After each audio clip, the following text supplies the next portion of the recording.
Hello, i-flex ko lang ang ating pa-free bag sa mga subscribers ko po na mag-support ako sa YouTube channel ko. Magkakaroon po tayo ng mga random giveaway po. So, please subscribe to my channel. Please support me po kasi magbibigay po ako ng paraffle. Bye! Hello, kamusta? Gusto mo din maging vlogger? Or gusto mo din maging content creator para sa YouTube?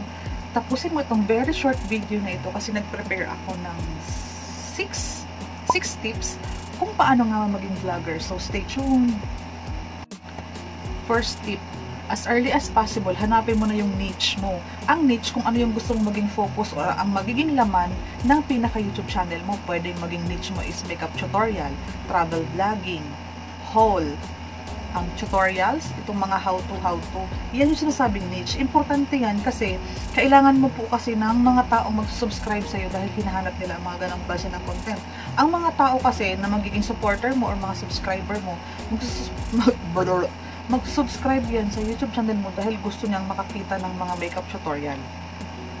Yan ang focus mo, makeup tutorial, kasi they are looking forward na magkaroon ka ng maraming videos about makeup, about yung mga paano naglilinis ng makeup, paano mga ginagawa ng mga nagme-makeup, bla bla bla. Yun, yan ang niche. Nag-focus ka sa isang topic. Kung entertainment man, focus sa paghanap ng mga chismis. Sundan mo yung mga artista. Kung tutorials naman ang ginagawa mo, gaya ng YouTube channel ko, nagbibigay ako ng mga learnings, ideas, tips, strategies, paano nagpapalago or nagpapagrow ng YouTube channel. Yan yung niche. Hindi kami umaalis ng patalon-talon kami ng mga ibang topic. Okay po. Kasi madali yan magtulong or tumulong sa'yo kung paano lalago or mag-grow massively ang YouTube channel mo. Please, wag mong kakalimutan ang ating tip number 1. Para sa aking tip number 2 kung paano maging vlogger, kailangan mong maglaan ng madaming time in practicing. Alam mo, yung mga pagre-record mo or pag-video mo, kapag hindi mo nagustuhan, pwede mong ulitin, di ba? Pag hindi mo nagustuhan, pwede mong i-edit, pwede mong i-stop. Ikaw naman kasi ang director at producer ng mga i-upload mong content sa YouTube channel mo. So, yun, practice ka. Lahat naman talaga is dumadaan sa pagpapractice kasi gumagaling ka every after one video na nagagawa mo. Nagiging magaling ka kung nakakasampung video ka na, mapapansin mo ang transition, yung pag-i-improve mo.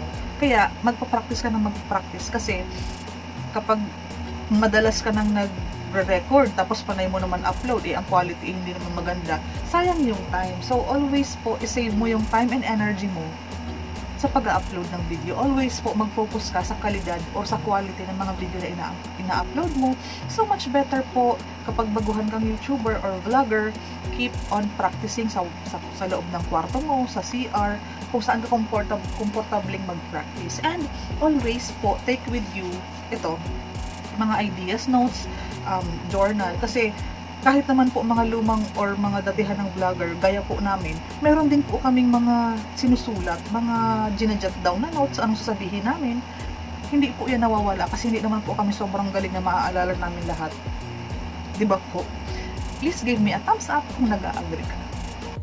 Tip number 3 kung paano maging vlogger or content creator ni YouTube is mag-follow ka ng mga ibang vlogger na kapareho ng idea or kapareho mo ng hilig or ang kapareho ng ino-offer sa YouTube channel nila. O, halimbawa naman po sa akin na lang na YouTube channel, tutorial about YouTube.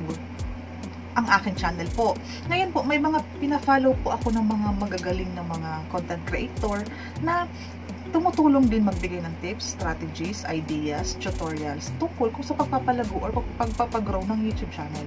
Pina-follow ko yan sila, paano sila magsalita, ano ang ginagawa nila, effective ba, madami bang views. Yung mga popular po ang i-follow natin kasi yun po, subok na din sila.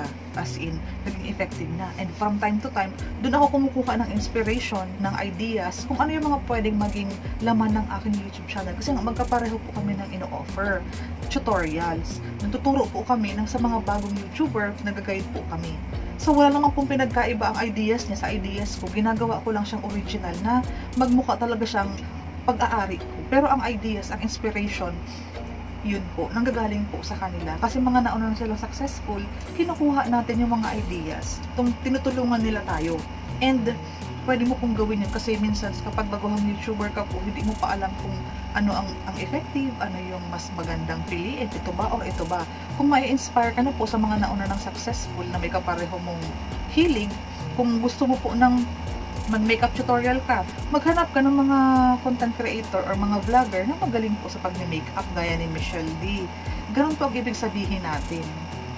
Kasi po, mahalaga po na may inspiration ka. Fourth tip ko sa'yo kung paano ka maging vlogger, do a research. Always be hungry for knowledge. Kasi alam mo kung gagaling ka agad, di ba? Magiging maganda agad ang mga content na ginagawa mo kasi pinaghandaan mo. Gumagawa ka ng plans, gumagawa ka ng tips, strategies, gumagawa ka ng kung ano ba ang best kasi nalaman mo na, nag-research ka na eh.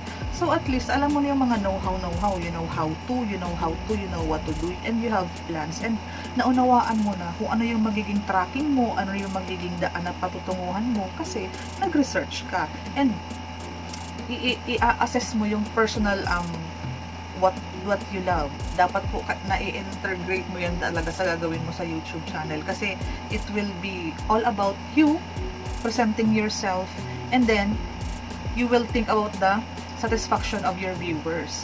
Kasi po kung hindi ka po magre-research, hindi mo po ma-realize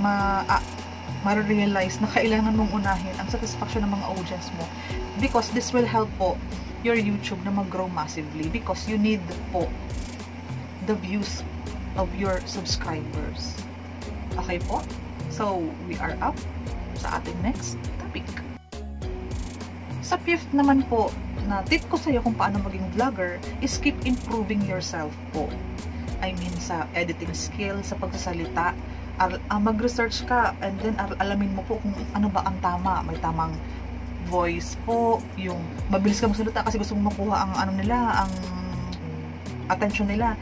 And may mga times naman po na malumanay ka magsalita. Ano, malakas ba ang boses ko? Boring ba ako? Yung liwanag ba ng aking content, okay ba? Malakas ba yung background? Yan po. Keep improving yourself, and by doing this po, magtanong ka sa mga pamilya mo na kilala ka, na i-accept mo yung kanilang suggestions and criticism. Kasi po, magiging improve ang pagiging vlogger mo kung alam mo kung saan ka magaling, lalo pa pang tututok-tutok, ipagpapatuloy mo ang pagiging magaling sa ganong side, and tanungin mo sila kung ano yung mga dapat mong i-improve. Kasi po, hindi mo yan alam. Kailangan mo po ng ibang mata, kailangan mo ng ibang tenga na magsasabi sa'yo na please, i-improve mo pa itong mga side na ito para mas lalo pang gumaling ang skills mo. Please comment down below kung nag-a-agree ka dyan sa mga sinasabi ko. Tip number 6 kung paano maging vlogger,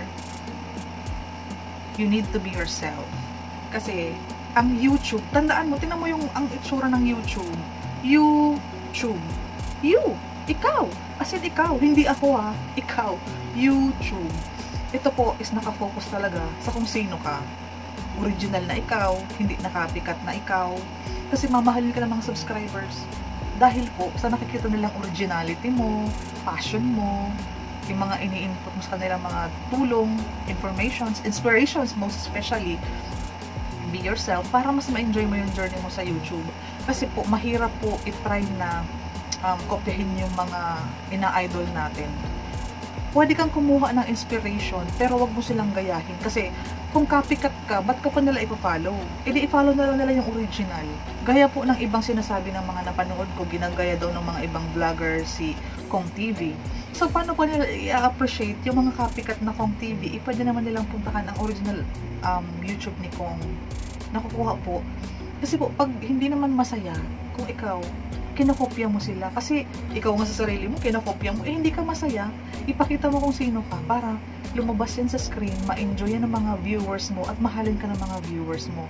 Rapport. Kailangan po makuha mo yung relasyon kahit virtually lang tayo nagkikita-kita. Kaya po mahalaga na ang sarili mo talaga ang ma-present mo para wala kang mini-memorize. Ay, kailangan kong gayahin to si ano kasi ganito si ano. Wag.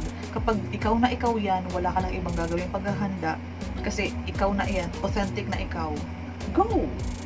So, kung nagustuhan mo po ang aking mga video, mayroon pa po akong next na link dyan na mapapanood mo at pwede makatulong din sa'yo kung paano mag-grow ang YouTube channel mo. God bless! Ciao!